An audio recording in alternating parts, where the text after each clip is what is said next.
अल्लाह तबारक व तआला ने खुद कुरान के अंदर नबी पाक सल्लल्लाहु अलैहि वसल्लम की जुबानी अमर जाती है।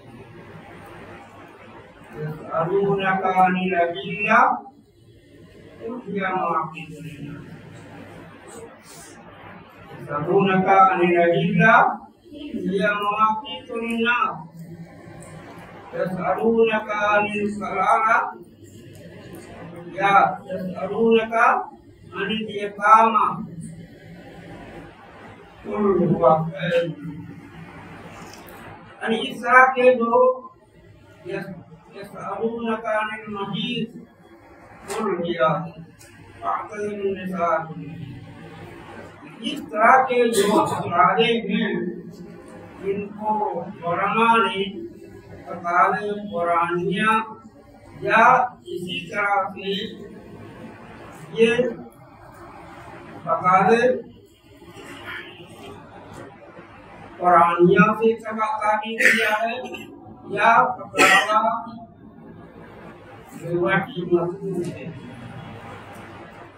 और नबी करीम सल्लल्लाहु अलैहि वसल्लम से जो हदीसों में आता है, आपने आपसे एक सहाबी ने आकर के पूछा कि नुक्ता का क्या हुक्म है?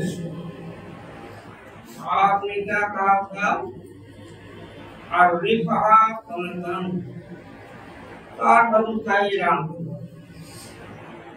तो नबी पाक सल्लल्लाहु अलैहि वसल्लम ने एक सहाबी ने पूछा कि अगर किसी की ऊँगली गुम हो जाए, आपने कहा ये मस्जिद जानवरों के लिए नहीं, ज़ारना कहा जाता है हैवान को, जानदार चीज को। तो इस किस्म के जो फ़क़ाहे अगर आप देखना चाह रहे हैं तो अल्लामा इब्न क़य्यिम रहमतुल्लाह अलैह ने अपनी किताब इलामुल मुवक्किलीन का नाम है इलामुल मुवक्किलीन की चौथी जिल्द के अंदर सारे जो फ़क़ाहे नबविया हैं उनको उन्होंने मुख्तलिफ मौजू के मुताबिक इकट्ठा कर। आप यहाँ पर आप लोग देखिए, इस मसले के मुताबिक भी पूछेंगे तो आपको इसमें वो हदीस मिल जाएगी।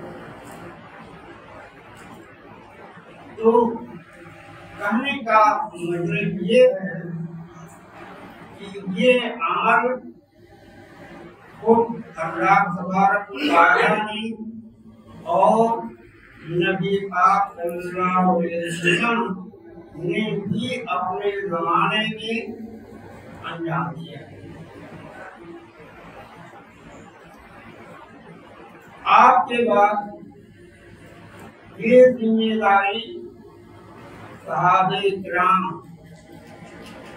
फिर ताबईन, फिर तबे ताबईन, फिर हर दौर के जो उलमा जहाबिज़ा थे, बड़े बड़े जो उलमा थे, इल्मी बसीरत जो रखते थे, जिनको अल्लाह ताला ने तफक्कुर की दीन दे रखा था, उन सारे लोगों ने इस जिम्मेदारी को संभाला।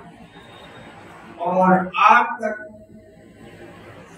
सरफन कोई दौर ऐसा नहीं गुजरा है जिसमें इसकी जरूरत ना महसूस की गई हो और न ही उस वक्त के उलमा ने उस मसले के हल करने में किसी तरह की कोताही की। जब भी कोई मसला पेश आया तो उस दौर के उलमा ने उस मसले को हल करने की पूरी कोशिश की। इसलिए सहाबा अपने दौर में और सहाबा में सब एक ही दर्जे के नहीं थे, बल्कि तीन कैटेगरी थी। तीन किस्म के लोग थे।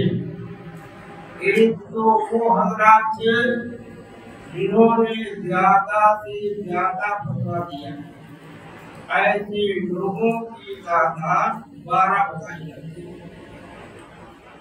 कुल जो मुफ्तियाने सहाबा थे उनकी तादाद 120 अल्लामा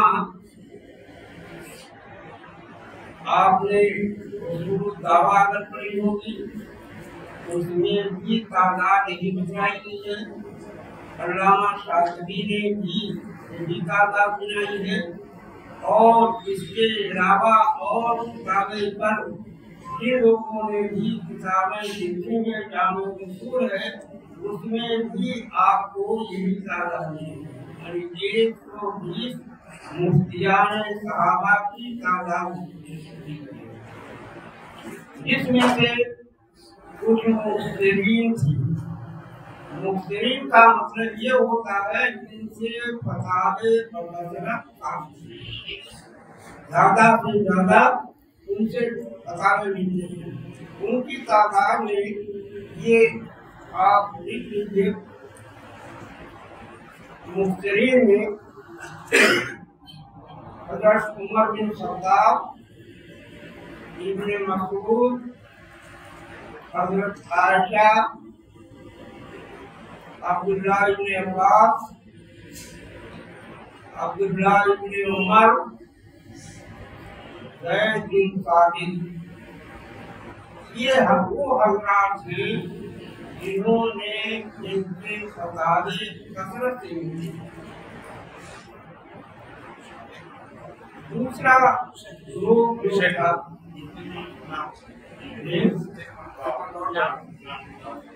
उमर बिन खत्ताब,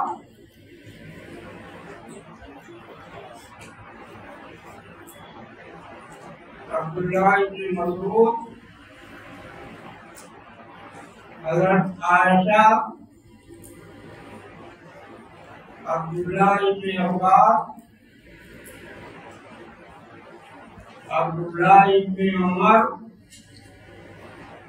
ज़ैद बिन साबित।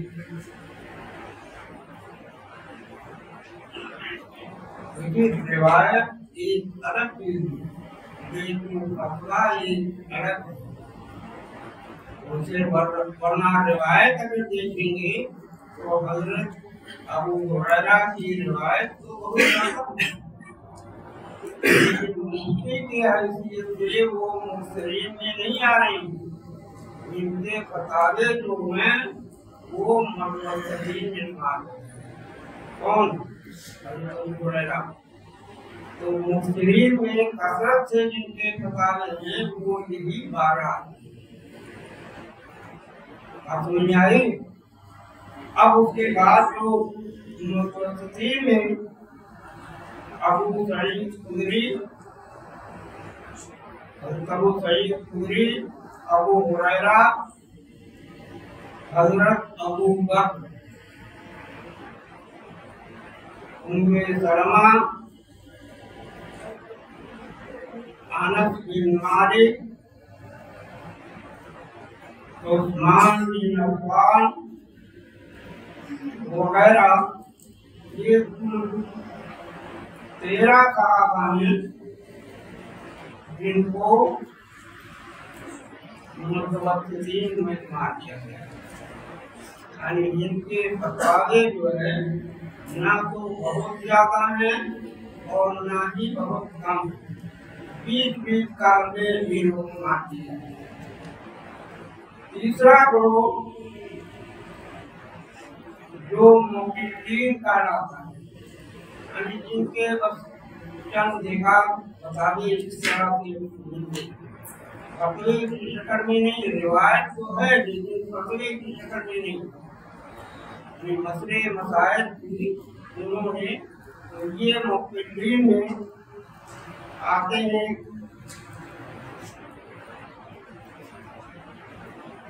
इनमें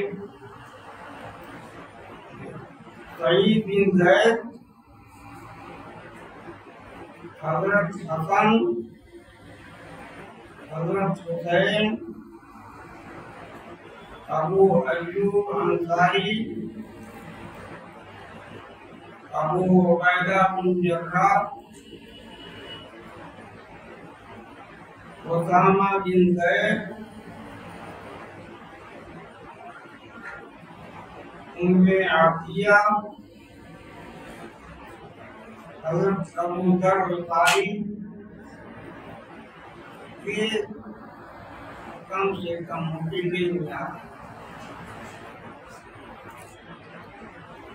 बात में आ गई। ये 3 किस्म के लोग हैं फरमाए सहाबा में, जिन्होंने लोगों के जो मसाइल पेश आते थे उसका हल अपने अपने दौर में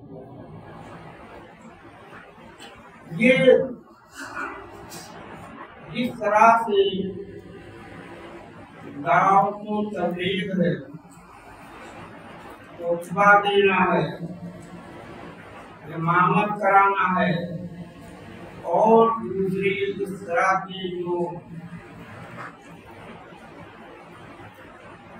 रिफाही चीजें हैं, आप अमर बिल मारूफ का काम अंजाम दे रहे हो, कहीं आप खुतबा दे रहे हो, कहीं की इमामत आपने सवाल करती है या अल्लाह का मसला आपने समाज दिया है, ये सारे के सारे जो मैदान हैं इनमें काम जो भी आप देंगे वो सब दावत ही के करना। ये आप पर इसका हुक्म वाजिबी नहीं है।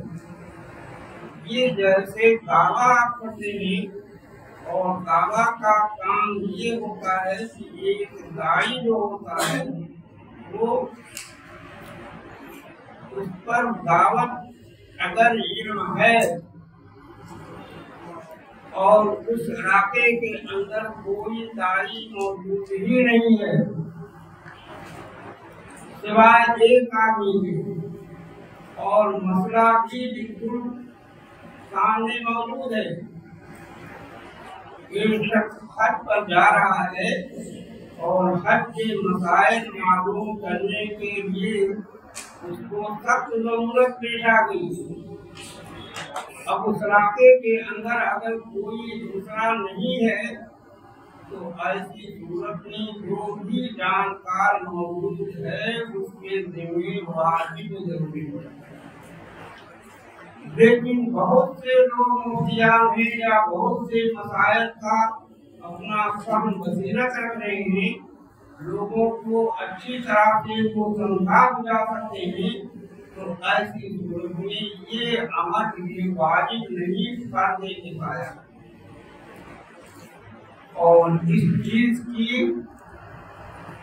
जैसे आपके जमाने में कोई भी दौर इससे खाली नहीं रहा, क्योंकि ये इंसानी जो फितरत है अल्लाह तबारक व तआला ने जो इंसानों को जो पैदा किया है इसमें भी दो तबका है। एक तबका अहले इल्म का कहलाता है जिनको अल्लाह तआला ने दीन का फहम और दीन की बसीरत सूझबूझ अता की, उनके जिम्मे दूसरा काम है। जब उनके जिम्मे क्या है, हमने दीन जो आप पर नाज़िल किया है नबी पाक सल्लल्लाहु अलैहि वसल्लम पर, उस चीज को आप दूसरों तक पहुँचाइए। उनकी जिम्मेदारी है तबलीग। और एक तबका होता है जो इल्म से बेचारा पूरा होता है, सादा लव होता है, अवामुल नास का एक खवास का तबका रहा, उलमा का तबका रहा, जिनको खवास कहा गया है।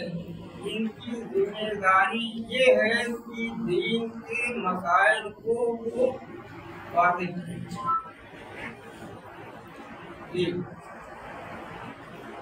फसलू आदत जिक्रे जिनकुम लाकार अवामुन्नास का जो तबका है ये बेचारे नहीं दीन की फॉर्म रख रहे हैं, उनको इतना शऊर नहीं है।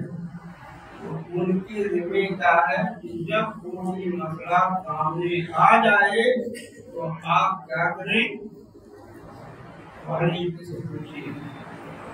तो दोनों तरह का कोई भी समाज इससे सारी नहीं रहा। हर दौर के अंदर बल्कि ये समझिए इंसानी तकलीफ के साथ साथ ये गोया दो गिरोह हमेशा रहे। एक तो खवास का तबका है जो इन फहमो बसीरत रख रहा है, और दूसरा है खवास का नहीं बल्कि अवामुन्नास है, बड़ा का तबका जो दिन से बेचारे कोरे रहते हैं, मसाइल की उन्हें जानकारी नहीं होती।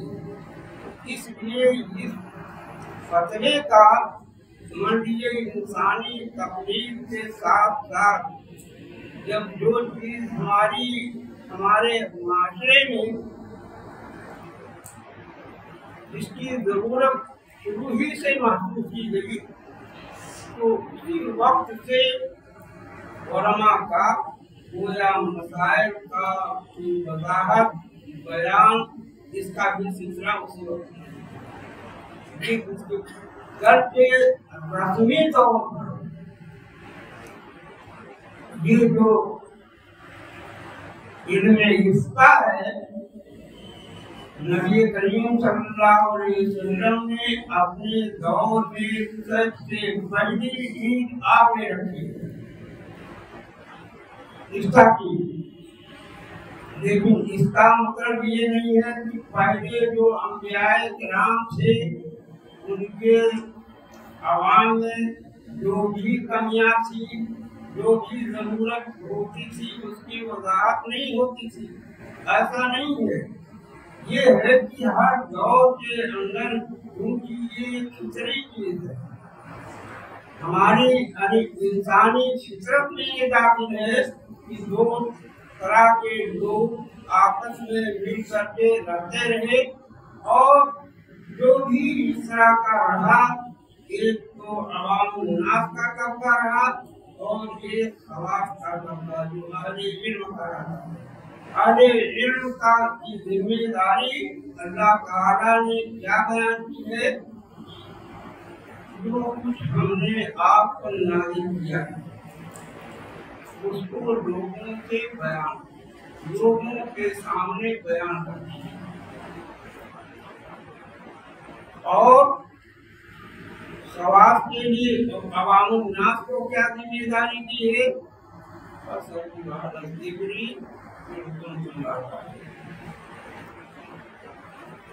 जानकारी नहीं है उनसे जाकर के पूछो, अपने मसाइल का हल उन्हीं के पास रखो जो वो बताएं। इसीलिए एक मुफ्ती जो होता है, मुफ्ती को की ताबीर में फर्क है। अल्लामा कराची ने ये कहा कि एक मुफ्ती जो होता है वो गोया एक तरह से हाकिमे वक्त का नायब समझा जाता है। और कुछ लोगों ने अल्लामा इब्न कय्यिम ने रहमतुल्लाह अलैहि ये कहा कि नहीं, ये इशारे की तरफ से ये दस्तक करने वाला है, गोया किसी चीज के सही और होने का, पर उसके दस्तक से गोया वो शरीयत समझी जाती है। और अगर उस पर उसकी दस्तक नहीं है, सिग्नेचर नहीं है, तो हर सूरत में वो शरीयत नहीं हो सकती।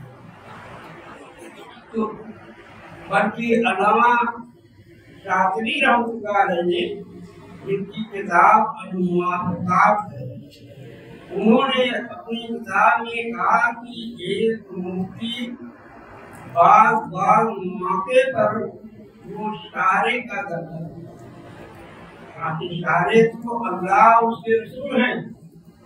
ये किसी आलिम को इशारे इस एतबार से हासिल नहीं है। कोई भी इख्तिलाफी मसाइल दरपेश होता है तो हम इसमें किताब और सुन्नत की तरफ लौटते हैं। लेकिन उन्होंने कहा कि एक मुफ्ती की हैसियत इशारे की होती है, गोया वो इशारे हैं।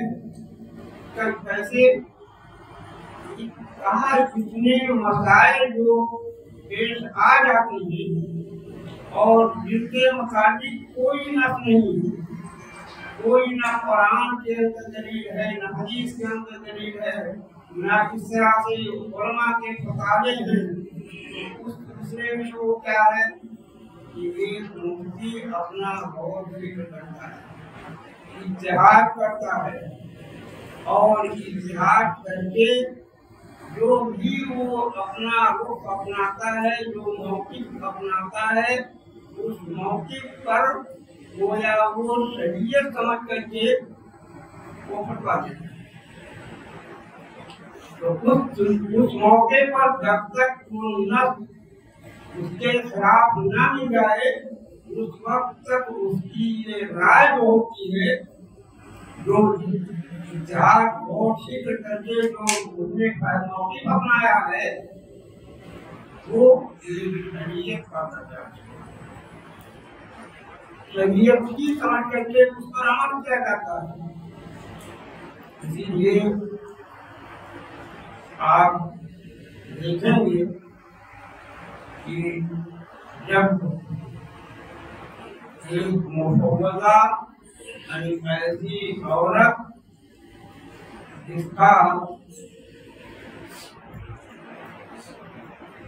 जिसकी महर मुतय्यन और उसका शौहर इंतकाल कर जाए, वो इज्जत कैसे करेगी और उसकी महर कैसे दी जाएगी। जब ये मसला अब्दुल्लाह इब्न मसऊद रज़ियल्लाहु ताला अन्हु के पास आया कि एक ऐसी औरत जिसकी महर मुतय्यन ही नहीं हुई थी और उसका शौहर इंतकाल कर गया, अब वो कैसे इज्जत करेगी, कैसे उसकी महर दी जाएगी।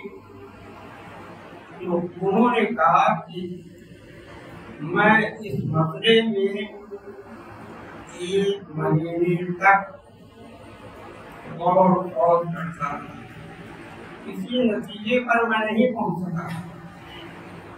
और उसके बाद उन्होंने क्या कहा, 1 महीने के बाद कहा, देखो मुझे कोई हदीस नहीं मिली, ऐसी औरत को महरे मिस्र दिया गया, उसके खानदान में उसकी बेटी है, उसकी पोती है, उसकी खाला है या उसकी बहनें हैं, उन लोगों को देखा जाए कि उनकी महर क्या है और उनकी महर उसको दिलाई जाए।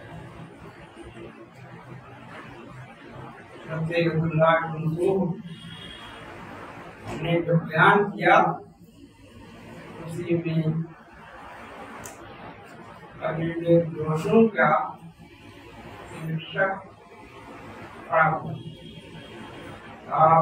रसूल ये क्या देख कर रहे हैं कि आप अपनी राय बता रहे हैं कि मेरी राय है। फला खसमिया औरत के सिलसिले में नबी पाक सल्लल्लाहु अलैहि वसल्लम ने मालिक बिन दोषों को यही मसला बताया, ऐसी औरत की जो महर दिलाई जाएगी वो महरे मिस्र दिलाई जाएगी। तो इसको आप अपनी राय कर रहे हैं कि ये मेरी राय है। नबी करीम सल्लल्लाहु अलैहि वसल्लम ने वो फलां औरत के सिलसिले में मालिक बिन दोषों को जो बताया था, तो क्या वो दलील नहीं है?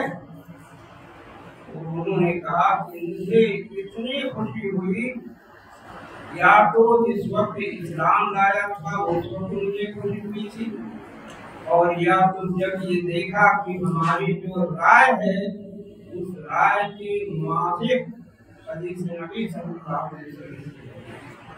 अभी तक तो राय समझ रहे थे कि हमारी ये राय है,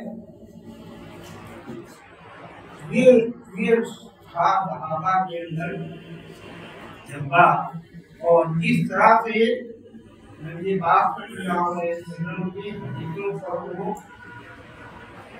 जिन मसाइल के अंदर उनको जानकारी नहीं हो सकती थी तो वो खामोशी इख्तियार ऐसा नहीं हुआ कि पूछना पड़ना जो भी आ गया फौरन आपने जवाब दे करके अपनी जान बचाई, ऐसा नहीं करना। फतवे का ये उसूल है कि जब तक आपको तहक्कुक ना हो जाए, यकीन ना हो जाए अपनी हिसाब के मुताबिक, आप किताबों को न निकालने, उलमा से न मुराजा करें, मुज़ाकरा करने का आपको मौका नहीं। जब ये सब हो जाए और आपको इत्मीनान हो जाए कि हाँ मसला ये है और उसका ये जवाब होगा, उसकी दलील ये होगी और इस दलील के अंदर कोई चीज माने रुकावट नहीं।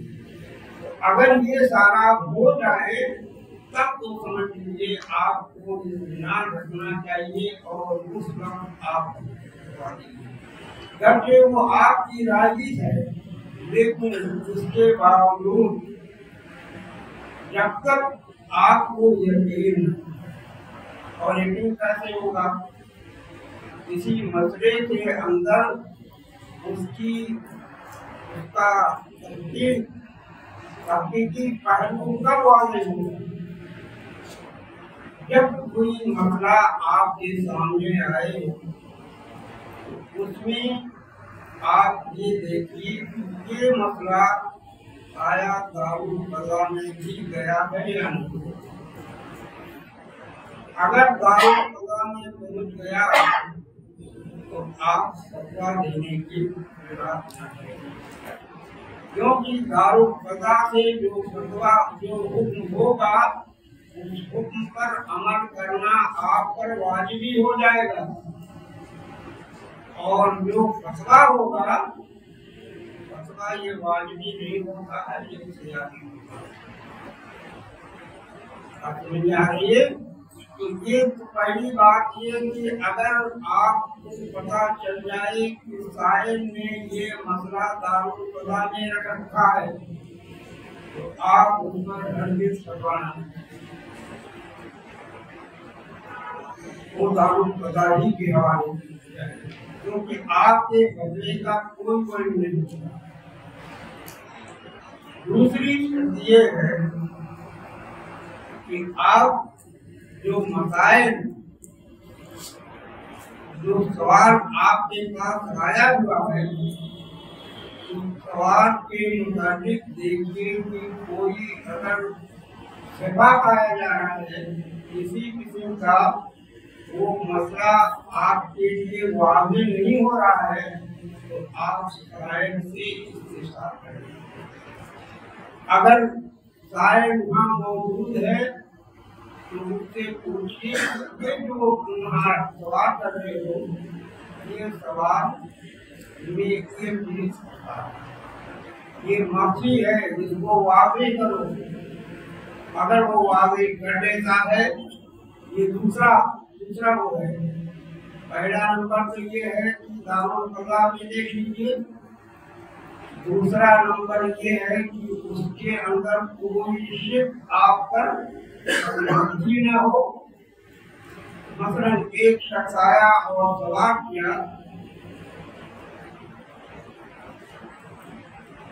कि माँ और दो भाई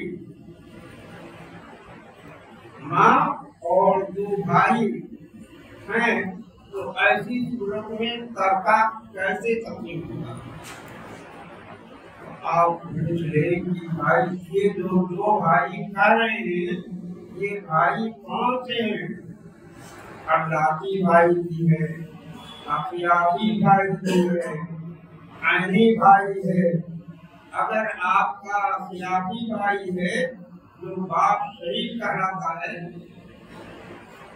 भी पहले औरत किसी दूसरे शख्स से मंसूब थी, उससे एक लड़का पैदा हुआ और उसके बाद वो इंतकाल कर गया। फिर उस औरत ने आकर के दूसरी शादी कर ली, दूसरे से एक लड़का पैदा हुआ।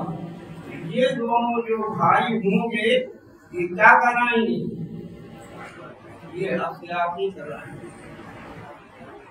ये अखियाती भाई का तो हिस्सा होता है, वो जरूर में है, लेकिन जो भाई ऐनी है या अल्लाती है वो तो अगर अकेले है तब भी अफवाह बन करके ले लेगा, अगर कई एक हैं तो वो सब के साथ बांटेंगे, भाई बहन दोनों हैं तभी अफवाह हो जाएंगे।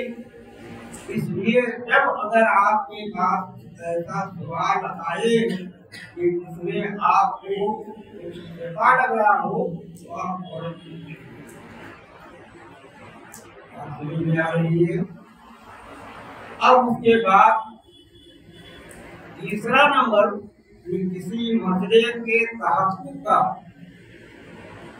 कि आप जवाब लिखने से पहले इन मराहिल से गुजर जाइए तब जवाब चढ़ाइए।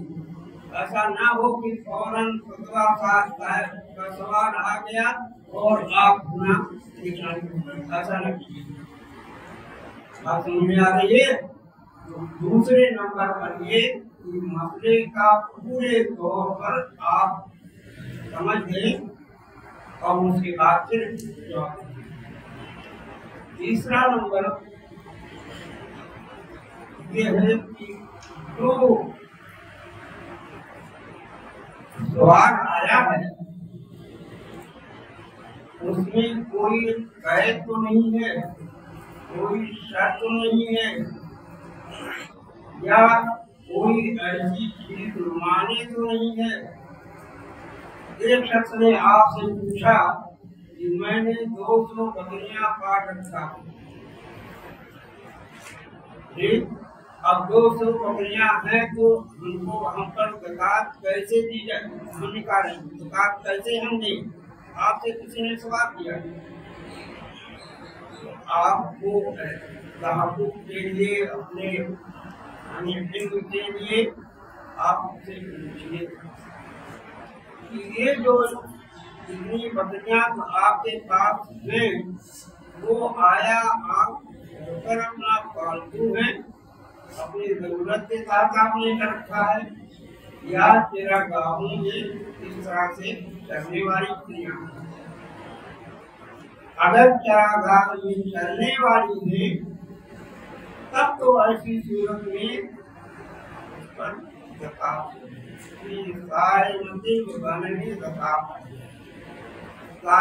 उसी को कहा जाता है। ऐसी बकरियां जो चरागाहों में अपना चलने वाली, तो आप जब पूछेंगे उससे तब तो समझ लीजिए आपके सामने बात ये होगी कि हाँ हमने, मान लीजिए बहुत से ऐसे होते हैं कि मेहमानों की इतनी कसरत होती है, आना जाना रहता है, दूसरे पास रखा है और वो निसाब जो बकरियों का निसाब है उससे आगे बढ़ गया है, तो फिर ऐसी सूरत में आप उसको कहेंगे कि ज़कात दो नहीं, क्योंकि ये जो घर की पालतू है मारूफा जिसे कहा जाता है उसमें नहीं ज़कात है। ज़कात उन बकरियों के अंदर है जो चरागाहों में चलने वाली, तो आप उससे पूछेंगे अब तो वाज़ेह होगा आपके सामने कि नहीं भाई ये हमारे पालतू हैं, हम अपनी जरूरत के तहत इतनी बकरियां पाल रखते हैं, मेहमानों की हमारे यहाँ कसरत होती है। ये सारे ये तीसरी चीज। चौथी चीज तहफ़्फ़ुज़ के लिए जो होता है वो ये कि आया जो हम दलील इस पर दे रहे हैं वो दलील भी हो रही है या नहीं? उस पर अगर फिट हो जाती है तब तो ऐसी सूरत में आप उसका हुक्म बयान करें और नहीं हरगिज़ उस पर आप जवाब और से विदित कर दीजिए, किताबों को देख लीजिए, तब उसके बाद आप उसके उस पर जवाब दीजिए, क्योंकि लाजमी ही एक तरह का इल्म है। इमाम मालिक रहमतुल्लाह के बारे में आता है कि एक शख्स ने आकर के उनसे 48 सवाल किए, जिसमें 38 सवाल का जवाब उन्होंने नहीं दिया। कहा कि मैं आप इमाम मालिक हैं? कहा लोगों ने हमको भेजा है आपके पास, आपका बहुत चर्चा है, आपका चेहरा सुन करके लोगों ने हमको भेजा है कि जाकर के उनसे इन सवालों का जवाब पूछा। उन्होंने कहा हाँ मैं इमाम मालिक हूँ। अपनी कौम से जाकर के ये कह देना कि इमाम मालिक रहमतुल्लाह ने ये कहा है कि इन सवालात का जवाब मुझे नहीं। देखिए तो ला अदरी ये इल्म है, ऐसा नहीं है कि हम इसमें अपने सिफत ना महसूस करें, हल्कापन नहीं महसूस करना चाहिए कि हमको इस चीज का जवाब नहीं मालूम। तो लोग कहें कि तेरे मुफ्ती साहब ने जवाब, उनको मुफ्ती साहब को तो मालूम ही नहीं था। ठीक आदमी को जब तक आपको किसी मसले के सिलसिले में तहक़्क़ुक़ ना हो जाए उस वक्त तक आप जवाब दें। और तहक़्क़ुक़ कब होगा उसके लिए ये है, पहला तो ये कि आप उसको देखिए दारुल खुदा में मसला ना गया हो। दूसरा ये कि उस पर जो दलील बन रही है, जो सवालात में सवाल के सारे खोजे आपके सामने वाक़े हों। और तीसरी चीज ये कि दलाइल जो दे रही है वो एक ऐसी चीज तो मानी तो उसके लिए नहीं है जी। और चौथी चीज ये है जो हम दलील दे रहे हैं वो दलील उस मौके महल पर भी हो रहा है या नहीं हो रहा जी। मिसाल के तौर पर आपसे कोई कहे नबी पाक सल्लल्लाहु अलैहि वसल्लम ने अपनी बेटी अगर फातिमा को भी तो जगह दिया है, ये ऐसी सूरत में आपका जो रस्म रिवाज है उस पर हम अगर इस तरह से फिट करें तो क्या वो दहेज था? आपने उनका घर बसाया था। अब ये है उसको आप इज्जत बनाए तो वो दलील यहाँ पर फिट हो पा रही है। अगर नहीं था तो इसका मतलब ये हुआ कि और बच्चियों को आपने महरूम रखा, उनको कोई अगर दहेज के तौर पर दिया था तो जितनी बच्चियां थी सबको कुछ ना कुछ देते, लेकिन ऐसा तो आपने नहीं किया। तो आप उसको दहेज से ताबीर करके और उसको अपना दलील बनाए जो दलील की फिक्री न हो रही हो, और उसको आज के हालात को फिट करके और लोगों को आम इजाजत दें का लेन देन के कोई मजाक आएंगे कोई घट नहीं। ये गलत गलती हम कर रहे हैं। फतवे के अंदर ये सारी चीजें जब तक नहीं हो जाएंगी उस वक्त तक आपको इत्मीनान नहीं होना चाहिए और ना ही फतवा देने में जरूरत है। आइए ये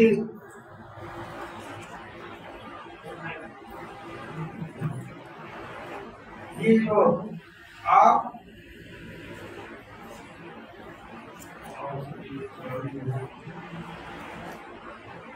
इसका मक्का की चंद बुनियादी उसूल आप नंबर 1 मुफ्ती के शरायते इस्लामी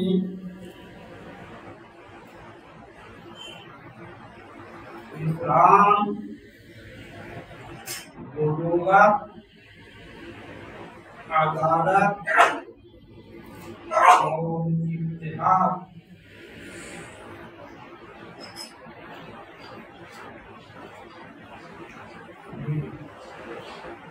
दीदार मंदी आदमी कोई चीज हो फौरन भाप दे।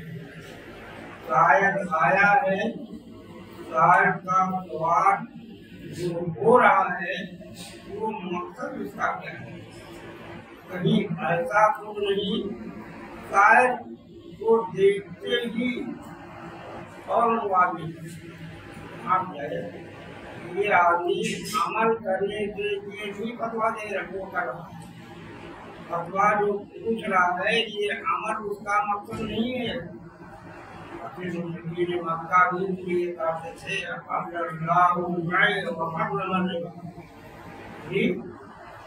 अब उसमें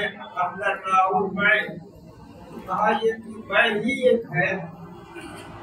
जैसे बै के अंदर केवल मुआवज होता है, ऐसे ही हम ये जो पैसा लोगों से सूद लेते हैं वो सूद के अंदर वो गोया वो प्रॉफिट होता है, वो तदबीर कर रहे थे, लोगों को धोखा दे रहे थे। तो ऐसी सूरत में इसीलिए कहा कि एक मुफ्ती को बेदार मत होना चाहिए, मामला फहमी होना चाहिए एक तरह, और बसीरत भी उसके अंदर होना चाहिए। ये नहीं कि नसूस उसके सामने आए और उसको पता ही न चले। मान लीजिए कोई शख्स अगर पूछ रहा है कि नबी करीम सल्लल्लाहु अलैहि वसल्लम ने हज करते वक्त कौन सा हज किया है, आपने कौन सा हज किया है, जबकि रिवायत जो आती है उसमें ये है कि आपने हज करान किया और हज कुछ लोगों ने उसमें हज तमत्तु किया था, कुछ लोगों ने हज इफराद किया है, और तीनों तरह की रिवायतें, जबकि एक ही हज आपने किया है और एक हज के अंदर जो रिवायतें आती हैं वो तीनों तरह की आती हैं। आपको हदीस ने क्या तस्दीक बताई है और क्या हदीसों में क्या राजी करार किया है, पहले जब इल्म नहीं होगा जो भी जो कहेगा, कोई कहेगा हाँ आप थे, कोई कहेगा नहीं आप मुफिद थे, कोई कहेगा नहीं ये हज कानून थे, नहीं आपको मालूम होगा तो ऐसी सूरत में हर एक की बात नहीं मानेंगे। और हर एक की बात सही भी है, हदीसों के अंदर भी बताया हुआ है। ये है शारहीन ने जो हदीसों का अपना ज़खीरा जमा किया है और सही अपना मौक़िफ़ जो वाज़ेह किया है, ये नहीं नबी पाक सल्लल्लाहु अलैहि वसल्लम ने सिर्फ एक हज किया। कौन सा हज था? हज क़िरान। हज क़िरान किसे कहते हैं? मीक़ात पर पहुँच करके जहाँ इहराम बांधा जाता है, जहाँ से तलबिया पुकारना आदमी शुरू करता है,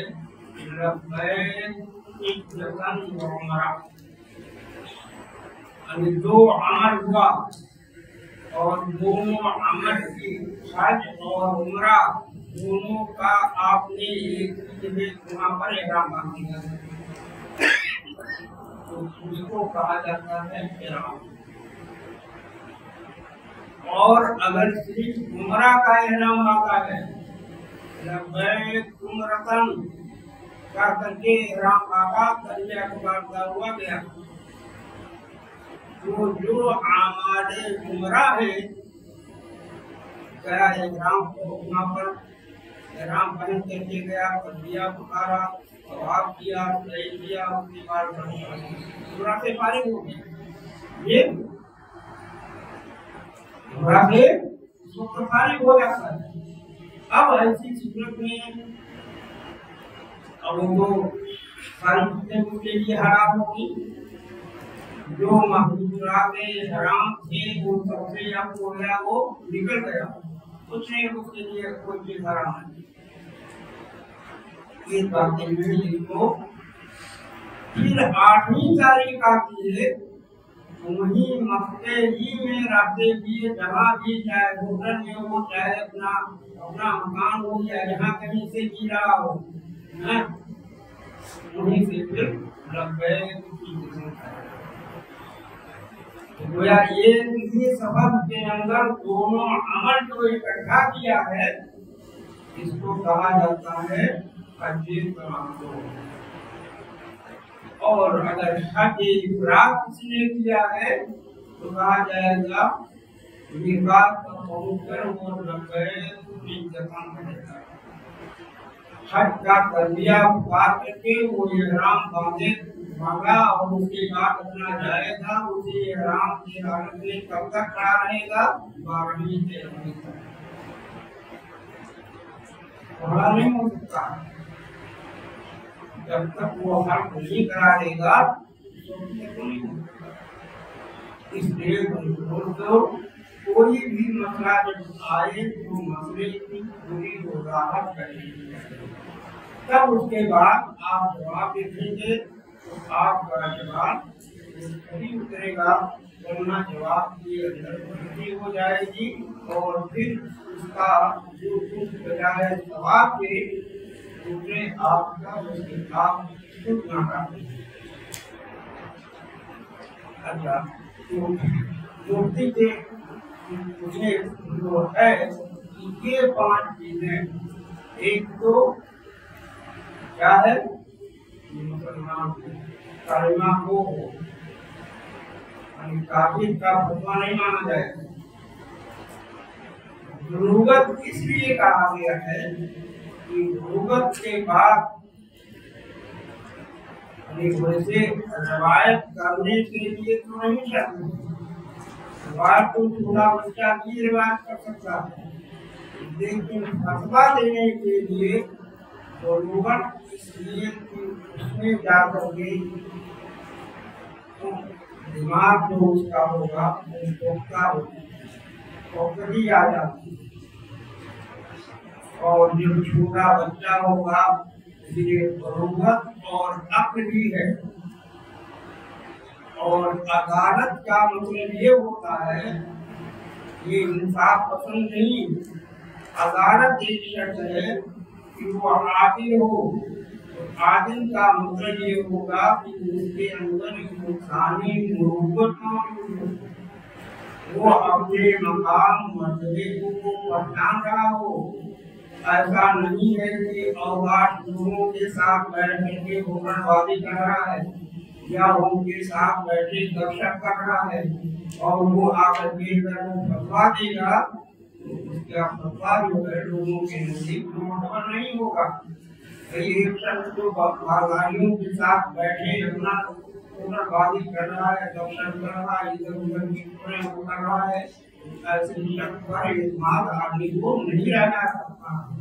इसलिए आदत जो आता है कि उसके अंदर अदालत का मतलब ये होता है इंसानी मुरुव्वत, अपना मकाम अपनी हैसियत को पहचान रहा हो। ऐसा न हो कि जहाँ भी चाहा अपना बैठ करके अपने औगातों के साथ मजलिसों में उनके साथ दर्शक ऐसा करता रहा हो और उसके बाद वो अपने इलाके का मूर्ति बनाया। ऐसा नहीं, एक मूर्ति को बावकार तो ये सारी चीजें। अब इसके अलावा ये और कोई ऐसी शर्त नहीं।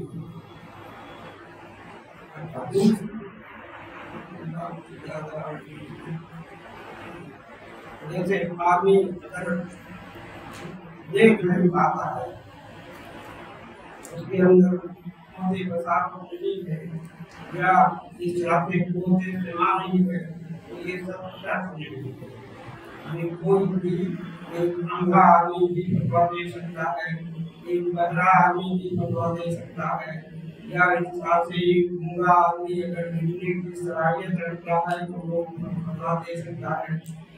चाहे वो आजाद हो, चाहे गुलाम हो, हर एक का फतवा हो सकता है, फतवा दे सकता है। इसके लिए और मजीद कोई ऐसी शर्त नहीं है। इसीलिए एक उन्होंने इमाम शाफी रहमतुल्लाह अलैहि से पूछा गया कि गणपति मूर्ति के लिए क्या होना चाहिए। उन्होंने कहा ला यसिल्लु बिअहदिन अन युफ्ती फी दीनिल्लाह इल्ला रजुलन आरिफुन बिकिताबिल्लाह बसीरन बिहदीस रसूलिल्लाह बसीरन बिलुगा अल-मुसरा अल-शेरुल जय्यिद। गोया कुरान का इल्म रखना हो, हदीस का इल्म रखना हो, अरबी जुबान पर जो की महारत हो, और इसके साथ साथ वमा युक्ताल इलैहि मिनमा फी फहमिल कुरान व सुन्नह, और जिन उलूम के जरिए कुरान हदीस समझा जा सकता है, उन उलूम जिनमें नाहव है, जिनमें सर्फ है, जिनमें बलागा है, ये सारी चीजें गोया आपके लिए मुआविन होती है कुरान पढ़ने में और हदीस के चीजें। जब तक ये चीजें नहीं हो, और उसके बाद क्या कहा, तो ये पूर्ण माहादा मुशरिफन अला इस्तिलाफ अल-अंसार, जो फुक़हा किराम हैं उनका भी, उनके अक़वाल और उनकी रायों का भी आदमी को मुशरिक का माना होता है बाखबर होना, करे होना। ये चीज जो होगी उसी को कहा फहन यकूना करीहतन वक़ादा। करीहतन वक़ादा का मतलब होता है दीदार मौजूद मामला पहुँच। ये उन्होंने शरायत दी कि मुक्ति के लिए इन चीजों का होना ये जरूरी है कि जब तक अगर आदमी के पास इस करीब पर वो गुण न हो तो उसे फतवा देने की जरूरत नहीं पड़ती। तो उन्होंने कहा हमारे उस्ताद इलैहि मिनमा फी फहमिल कुरान व सुन्नह व यकूनु मा हाज़ा मुशरिकन अला इख्तिलाफ अल-अंसार। ये जो अहले अंसार से मुराद ये मुशरिक जो फुक़हा किराम, कोई में रहा, कोई दूसरा में रहा, कोई कूफा में रहा, तो ये मुशरिक जो फुक़हा किराम हैं उनकी रायों कोई आदमी को नजर है। हाँ, उनकी राय क्या है, उनके सामने क्या दलील नहीं है। और फैज़ा कान हाकज़ा फलहु अन युफ्ती फिल हलाल वल हराम। अगर उसको ये सीरत सब कुछ है तब तो ऐसी सूरत में वो फतवा का मंतक बता दे, वरना फैज़ा लम यकुन हाकज़ा फलैसा लहु अन युफ्तिया। ये फतवा के अंदर ये बात मौजूद है, और इसको उन्होंने इसकी बुनियाद पर गोया ये मुफ्ती से याद करते हुए उनकी रायत को उन्होंने कबूल की है। और अल्लामा ये अपने बर ने जामिउल उसूल के अंदर भी एक लिखी है, और अल्लामा इब्न क़य्यिम रहमतुल्लाह अलैहि फिर अपने इलामत में भी इस तरह की ये शरायत में अगर ये चीज मौजूद है तब तो एक आदमी को पटवा का सब करना चाहिए।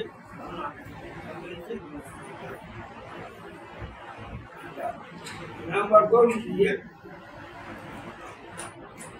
मुक्ति पर जरूरी है दलील लोगों से होता है। हम लोगों ने ये समझ लिया कि जमहूर ने ये बात कही या अल्लाह अरबा ने ये बात कही, फिर उसी पर दलील के फकीर बन करके हम फतवा देना शुरू कर देते हैं। इस चीज को अल्लाह अरबा ने कहा, हक इज्जत और कसरत पर नहीं होता है। हक जो मबनी होता है वो उस पर दलील पर। अगर दलील है तो घर के एक ही आदमी क्यों ना हो, उसकी बात नहीं मानी जाएगी, वही हमारे लिए हुज्जत होगी और हक उसी को समझा जाएगा। इसलिए किसी मसले में अजमेर अरबा का अगर इत्तेफाक हो गया, मसलन तरावी के मसले में अजमेर अरबा की तरफ ये मंसूब किया जाता है कि 20 रकअत होनी चाहिए। लेकिन आप हदीस रसूल को पहले देखिए कि हदीस के अंदर क्या है, आपने क्या बताया है, और इधर ये अजमेर अरबा का जो इत्तेफाक आप बता रहे हैं वो इत्तेफाक अपनी जगह पर दलील हमारे लिए क्या है, हदीस रसूल है कि आया वो अजमेर अरबा का इत्तेफाक बनेगा। वही ये कह रहे हैं कि किसी चीज के हक और सही होने के लिए, राजे होने के लिए जरूरत ना तो अजमेर अरबा के इत्तेफाक की है, ना अजमेर सलासा के इत्तेफाक की है, और ना ही एक जमे वसीर की वो है। जरूरत चीज ये है दलील किसकी ठोस है। आखिर इमाम मोहम्मद बिन हम्बल ने के कुरान का जो मसला आया था उसमें कहाँ से ना ये सारे लोग सके थे जो उनके साथ थे भी, कुछ लोगों ने जो इस तरह की मुखालफत की थी, लेकिन बाद में वो लोग भी अपना सके। तो ये या इसी तरह से के मुकरा के शिक्षे में जबरदस्ती अगर तलाक दी जाए तो तलाक वाकई होगी या नहीं वाकई होगी। हमारे ग्रंथ इनका क्या नहीं, ऐसा नहीं होगा। इकरार का जो तलाक होगा, जबरदस्ती का जो तलाक होगा, वो तलाक नहीं मानी जाएगी, नहीं वाकई होगी। तो ये है कि इज्जत और कसरत को देख करके आप अपना मत अपनाएं, बल्कि जो भी आपका मौक़िफ़ हो, आप जिस चीज को अपनाएं वो दलील की हो। कोई यहाँ पता नहीं है कि इस तरह का उलमा को ये भी जरूरी है कि वहाँ पर अरबा के इत्तेफाक को देख करके या अइम्मा के जो फुक़हा है, फुक़हा की शरीयत को देख करके या जमहूर की तरफ कोई मसला मंसूब हो उसको देख करके उसको हक नहीं समझना चाहिए। हक उसी को समझिए कि जिसमें इज्जत और कसरत का कोई एतबार नहीं होगा, बल्कि एतबार जिस चीज का होगा वो दलील का होगा।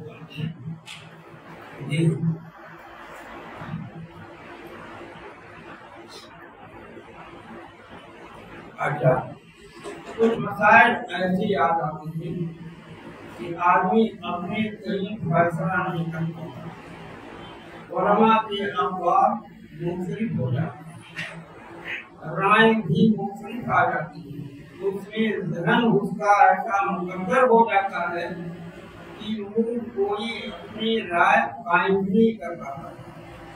तो ऐसी सूरत में क्या करें? ऐसे मसाइल थे जब आप इल्मा के सारे अखबार को देख लिया, अपनी मिजाज के मुताबिक ढूंढ लिया, और उसके बावजूद आपको निशरा नहीं हो रहा है, तब उस सूरत में इसकी यही जो मुतहदीर हैं, अइम्मा हैं, उनमें से किसी की राय को आप इख्तियार कर लीजिए और ये हवाला दे दीजिए कि मैंने ये बात जो कही है, ये बात फलां की कहने की बुनियाद नकले कुफ्र। अगर आपने इस तरह से कह दिया तो अपना को धक्का कर लिया, अब आगे वो समझेंगे कि किस दलील की बुनियाद पर उन्होंने ये बात कही है। जो भी बताए इमाम शाफी रहमतुल्लाह अलैह से इसका मसला पूछा गया, उन्होंने कहा तो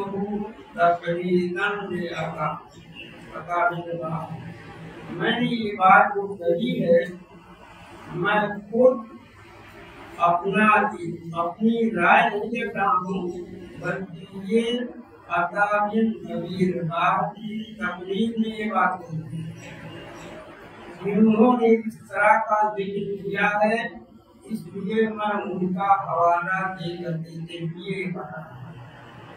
तो जो भी मसला ऐसा आ जाए आपके सामने कि आप उससे कोई जवाब नहीं बन पा रहे हैं, और जो उलमा के अखबार को देख रहे हैं लेकिन आपको इंशराफ नहीं हो रहा है किसी एक राय पर, तो उसमें जिसकी दलील को आप वो समझ रहे हो, आप उसका हवाला देते हुए कर दीजिए मैंने फलां दलील के कहने की बुनियाद पर ये बात है।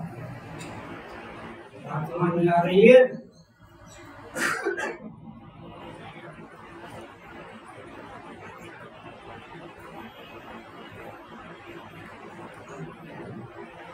वैसे फतवा राय की बुनियाद पर नहीं, बल्कि फतवा जो होना चाहिए वो कुरान हदीस और क़यासी दलील। क़यासी दलील किसे कहा जाता है?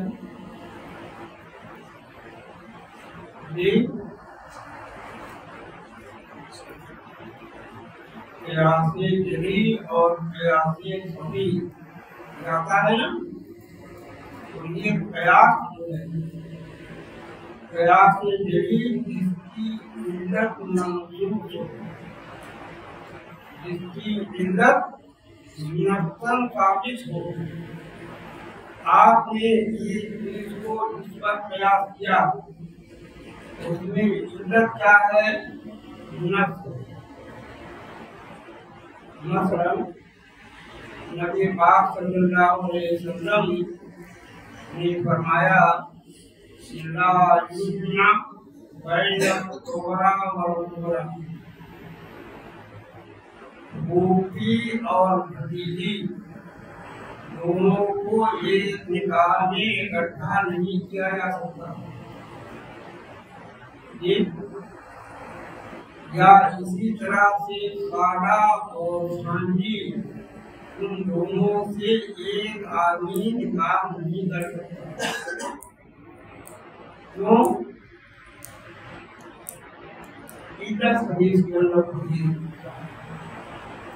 अगर ऐसा करोगे तो आपसी जो रिश्ता है, नसब जो है, वो नसब क्या हो जाएगा? फर्क मर्द हो जाएगा। इल्लत आपने बता दिया, इल्लत जिक्र कर दी ना। अब अगर आप इसी पर दूसरे ऐसे मसाइल को ये जिक्र कर रहे हैं और इल्लत बिल्कुल उसका वादे है, फिर ऐसी सूरत में ये प्रयास क्या करवाएगी? ऐसे प्रयास को प्रयासी दलील। तो फतरे के अंदर जो प्रयास इस्तेमाल करें वो प्रयास प्रयासी दलील माने, सभी नहीं होना चाहिए। इसकी इल्लत गैर महसूस हो तो उसी को मिसाल के तौर पर रबीयात का मसला आता है। रवियात का मतलब है रवियात सीता, ये बिल्कुल से ये गेहूं का गेहूं से, जौ का जौ से, इसी तरह से उसका फूल का फूल से, फूल का फूल से, कभी जाति के साथ नहीं बैठा। अब रह गया कि सोने और चांदी के अंदर जो इज्जत है वो समन, मार्केट के अंदर उसकी हैसियत रूपये पैसे की। इस एतबार से जो भी समन की अहलियत रख रहा है वो आपके यहाँ इज्जत कर रहा है। अगर आपकी गवर्नमेंट एक कागज का टुकड़ा, भत्ता की चमड़े का एक टुकड़ा, अगर वो समन की हैसियत उसको दे देती है कि आप इसको ले करके जाइए और मार्केट के अंदर कोई भी सामान खरीदना चाहे तो सामान खरीद सकते हैं, तो वही चमड़ा आपका क्या हो जाएगा, वो समन का कर जाएगा। उसमें एक टुकड़े के बदले 2 टुकड़ा अगर लेना चाहेंगे तो वो जगह करना है। आप समझिएगा, हम आ रही है। तो ये है नफ्सी। और अगर आपने इसके बजाय बकिया 4 चीजें उनमें अगर इनका करेंगे तो बिजनेस मतलब ये है कि इज्जत है, कोई कर रहा है बेकार है, कोई करता है बेकार नहीं, वकील होना है, कोई कर रहा है मजदूर होना है, ये सारी चीजें। इसलिए आपको कभी भी जो इस तरह का मसला आए तो उसमें आप ये देखिए कि आया उसकी इज्जत वाज़े है या गैर वाज़े। अगर वाज़े है तो ऐसी सूरत में आप उसको दूसरे का प्रयास कर सकते हैं, और अगर वाज़े नहीं है तो वो प्रयास खुद डालाएगा और उस प्रयास खुदी की बुनियाद पर आप ये कई चीजें थी जो फतवे के ताल्लुक से बहुत ही जरूरी है, और इन पर जब तक आपको अच्छी तरह से पकड़ ना हो जाए उस वक्त तक मंजिले फतवा के करीब नहीं जाए। वैसे और बहुत सी मसाइल हैं इस सिलसिले में जिसको अब जाने की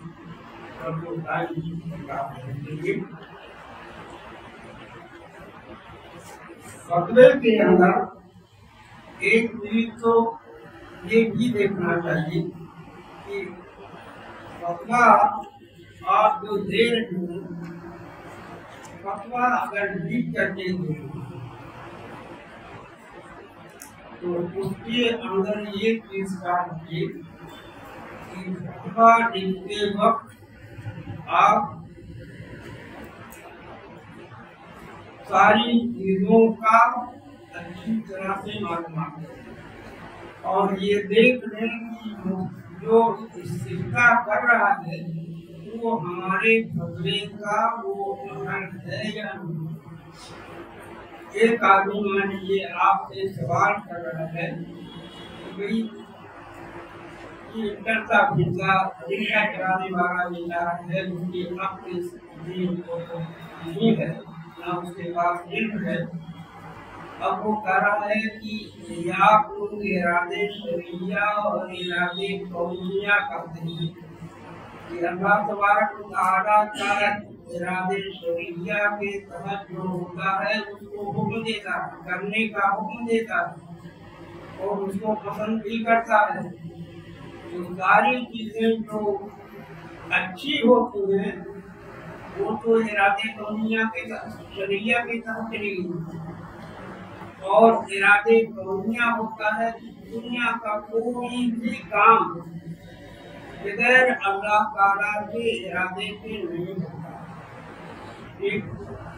अब वो समझाने के लिए आप इरादे शरिया इरादे कौनिया का सहारा लेंगे तो रिक्शा चलाने वाला क्या सोच पाएगा? ये पढ़ने कुछ पड़ेगा नहीं होगा।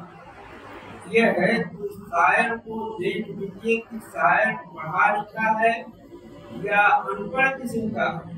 अगर पढ़ा लिखा है तब तो निर्मी अंदाज से उससे बात कीजिए, और अगर अनपढ़ है तो उसको सीधे नंबरों में ये बतला दीजिए कि अल्लाह ताला जो चाहता है उसको